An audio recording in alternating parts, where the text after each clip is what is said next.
might have driven up to church today and saw a big semi truck. Yeah. And this is Sonny's truck. Yeah, my name is really not Sonny, it's Raymond, but they only call me that when they're mad at me. I got my nickname from my CB handle, the Sunshine Pilot, because I don't like to drive in rain or snow. And I wound up living in Arizona. I'm on my second marriage. I got divorced from my first wife about 25, 30 years ago, something like that. We were Catholics, and I read the Bible on my own just out of curiosity. I was interested in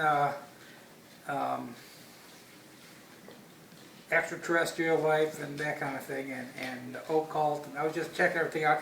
Actually, I was trying to find out if there was really a devil. That's what led me to the Bible. And somebody handed me a 50-cent copy of the New Testament. I'm talking about back when I'm like 25, 26 years old.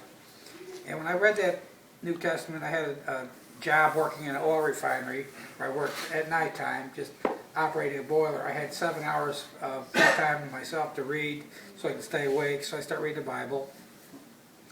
And when I got it, I noticed that this book was written like 2,000 years ago, and it seemed to be talking about the day that we're living in now. So I said a prayer to God. I said, God, I don't know if I believe in you, if you even exist, but if you do, and if this is really your word, please don't ever let me forget it. And he never did. Now, I didn't live my life as a good Christian all those years. I made a mockery out of the whole thing, I suppose. Trying to witness to people in bars and stuff like that didn't seem to have too much good effect on anybody. And I tried to convince my family that they needed to read the Bible, but they wouldn't listen to me for almost 40 years. Probably because I wasn't given a good example. And then all of a sudden, about a year ago, last February, I was driving from Waco, Texas to some small town in Louisiana, 300 miles away. It was a Friday night, and heard this guy on the radio. His name was Michael Oxentinko, a preacher from Silver Spring, Maryland, and he's talking about Revelation and all the stuff that happened back in 1844 and those years back then, and all the stuff in Revelation that already took place and I thought we were still waiting for. And I said, well, I got to go check these people out. All I knew was they were Seventh-day Adventists. I've heard of them before. When I started reading the Bible, one of the other things I was reading, because I was trying to read everything I could find about the Bible, I was reading the Signs of the Times magazine, along with a few other magazines, like The Plain Truth by Herbert Armstrong, and The Watchtower by the Jehovah's Witnesses, and I was told that none of those magazines I need to stay away from because they're all fringe religions.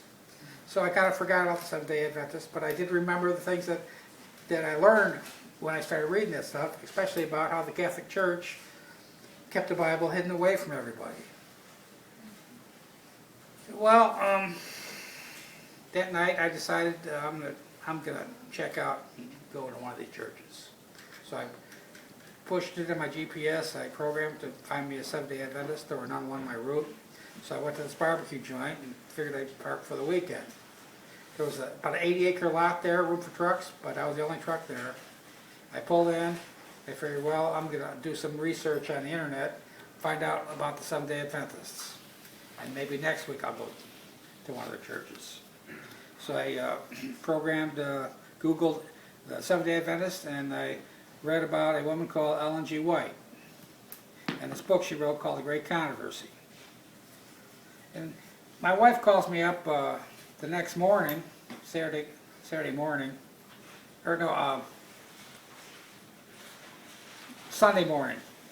I spent all day Saturday doing research on Ellen G. White and Seventh-day Adventists. Sunday morning, my wife calls me up and says, I want to find a new church. I'm tired of this Baptist church we're going to. I said, well, where do you want to go? She says, Seventh-day Adventist? Yeah, that's it. I said, how'd you hear about them? She says, I don't know, I just saw it on the sign. Looks like an interesting place. I said, okay, that's kind of weird, because I was just reading about them just now. And so I let that go. The next day, Sunday, another truck comes in, parks next to me. Now this is an 80-acre lot. I'm the only truck in there. So the truck pulls in right next to me, and the guy gets out of the truck. He's got preacher written on his door. And he's got a Christian t-shirt on. I got a Christian t-shirt on. He says, hey, I like your t-shirt. I said, yeah, I like yours too. We started talking about the Bible. And I said, yeah, it's a shame that the way the Catholic Church kept it hidden from all the people for all these years. That's got to be the biggest crime that's ever been committed against mankind in the history of the world. Don't you think? He says, yeah, I think you're right. He says, hey, I got a good book you might like to read. The Great Controversy. So he hands me this book called The Great Controversy. That was God. So that's four things that happened. Number one, I'm listening to this pastor on the radio, leading me to the Seventh-day Adventists. Number two, I do research on the internet and read all about Seventh-day Adventists and Ellen G. White. Number three, the next day another truck comes in and he's got a copy of the Great Controversy and he gives it to me.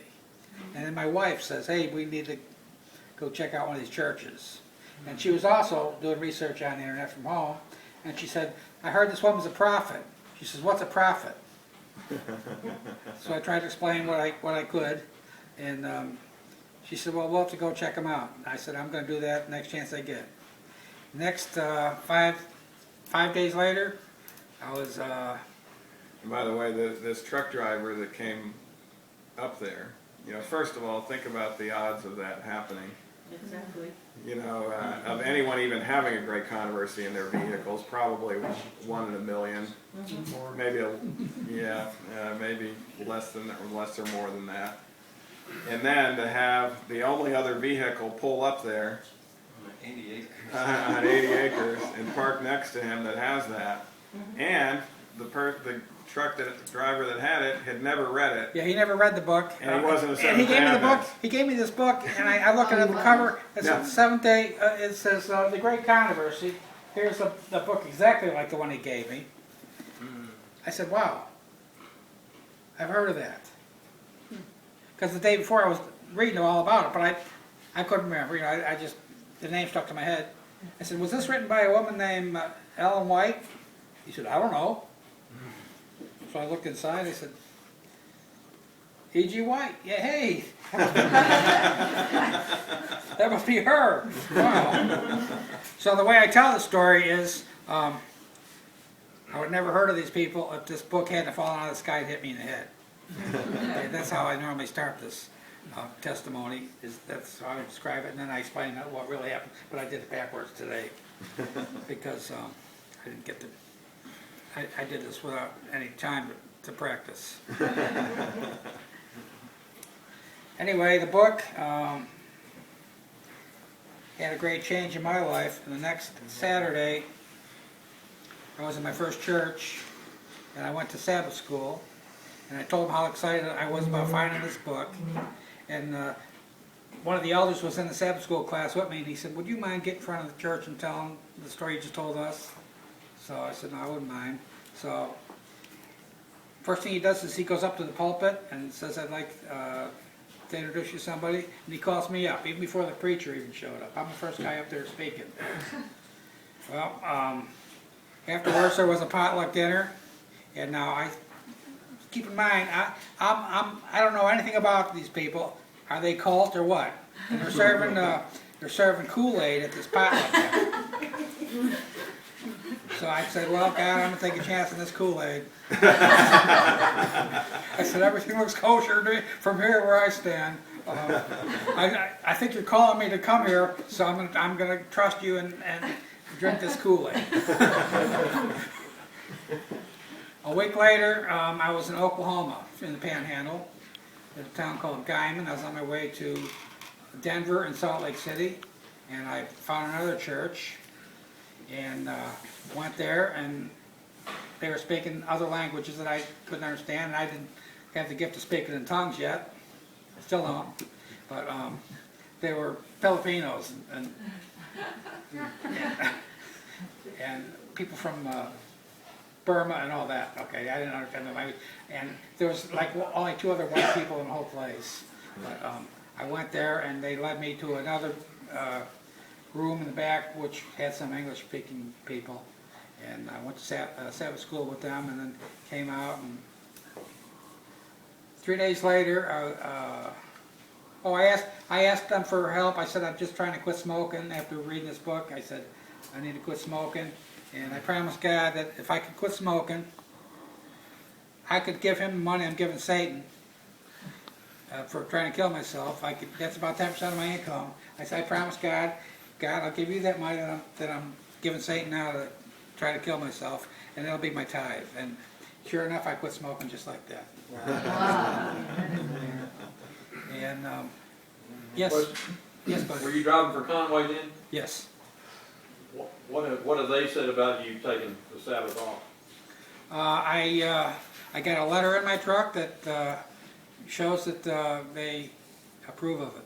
I'm one of the only truckers in the whole nation of America that drives over the road because it's a 24/7 job, and I don't know how many others there are, but I'm the only one that I know of that I've ever met who has this We've had 1 or 2 accommodation. other guys stop. Yeah, I've never met anybody else.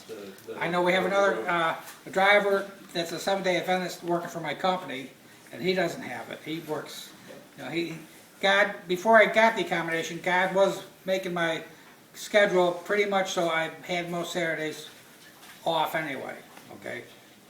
Just by miracle. And another thing he did ever since I've been doing this, before I got the accommodations, when I would stop at a church, I would leave, and I would just have enough time to make it just to the exact minute to get to my next destination, whether it was 2 days away or 4 days away. I would get there just within 1 minute of the time when I had to be there.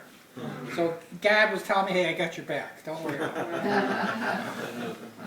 But the book has changed my life, made me realize that before I was ashamed to even admit that I was a Christian. I read the Bible, and I was ashamed to speak out to anybody. And then I saw these Christian t-shirts, like this one I'm wearing. In fact, this is one of the first ones I bought. And I said, when I saw it in a truck stop, I said, what kind of sissy would ever wear something like that? I'm walking up to my truck. And then I remember this verse I read somewhere. It says, if you're ashamed of me before men, I'll be ashamed of you before my Father. So I turned around, went back in, and bought a couple of these shirts. And I figured I could spread the gospel by every time somebody come up to me and said, hey, I like that shirt you're wearing. I carried a stockpile of them in my truck. I would give them a shirt. And my idea was, okay, if I give you a shirt, and I give you a shirt, and if you guys do the same thing, give away 2 other shirts, just next week, do this every week, within a year, everybody in the whole world would have a Christian t-shirt. Well, now I'm doing that with the books. I'm doing that with these Great Controversy books. Anybody who wants one, let me know, and I'll get you one with your name in gold leaf on the book. But the deal is, you got to give 2 away. Do they have any volunteers? I do that. That's a side ministry I have. Are you a volunteer, Alex? 600 away. Alex, anybody else want to volunteer? I'll take a couple. We're looking for SEAL Team 7. We're looking for volunteers. SEAL Team 7, we got a SEAL 4 heads. One there. Another volunteer? You bet. I have one, but I'll give them away. You don't have to give them one. Three volunteers? Somebody can get these names for me? You want to volunteer? Yeah, I'll give 2. I'll give some away. Okay, all right. Here's the deal. I will send all you guys who volunteered. I'm gonna send you all books, Great Controversy books, with your name embossed on the front. And welcome to Mission is Possible. That's the name of my ministry. Mission is possible. I saw that on your truck. You got that on the side of the truck too, on the driver's seat. You must be in the right place. Fabulous. That's about all I can remember to tell you. But, Tell us why that book changed your life. What was it about that book that changed your life? Well, I knew all this information from years ago But I try to tell people and they wouldn't believe me, but now here was a whole group of people that felt exactly the same way that I already felt. That because I knew how to read the Bible and I took most of it literally, except for where it was obvious they were talking in symbolism, okay? So I took most of it literally, and I noticed that there were things that I questioned, like why do we go to church on Sunday? You know, it was plain to me that you're supposed to Sabbath on Saturday, you know? And those things stuck to my head. It must have been from reading the Signs of the Times 40 years ago when I read it, you know, for the few months that I read it. And questions like that never got out of my head. And I always questioned the church that I belonged to, and I got out of it as soon as I could. I became a Baptist for a while, but like I said, I was never a good Christian. I still wanted to be myself and be worldly and all that, and I was a hypocrite. And then when I read this, I realized how I was doing it wrong, and I was doing it right by reading the Bible, but I wasn't repenting of anything. I was all talk and no action, in other words, okay? And then when I read this woke me up to what I was doing wrong and how I could fix it. And this book has just kept me excited ever since. Amen. Amen. Is your wife going to the United Methodist Church? No, she went with me one time. She didn't like the fact that I wanted to give all my cigarette money to the church. She didn't like that idea. But and we're better off financially than we've ever been before. And when I told her I was going to take Saturdays off from my company, she says, they're going to fire you. I said, well, if they fire me, they fire me. God has something better for me. Well, they didn't fire me, and my last year was my highest paid truck driving year in my whole career. Praise the Lord. Yeah. Amen. I was always able to make 49,000 something, but this year I made almost 51,000, and I was taking Saturdays off. Amen. So I swear by this book. I think we need to get this book out to people. Amen. We need to get this book out to the world. This book is the keys to heaven. Amen? Amen. Can I hear another amen? Amen. All right, any more volunteers? We feel bad to take him from you because we should be doing the same thing, you know. Hey, God provides the money just like he provides me with the money to pay my tithe. He provides me the money to spend my tithe on these books. He said, and he'll give 2 away, right? All right. Okay, if somebody can take the names of all the people that volunteered, I'll be happy to send you books. Thank you very much. Thank you very much. Thank you for that testimony. Praise God. All right, let's sing another hymn.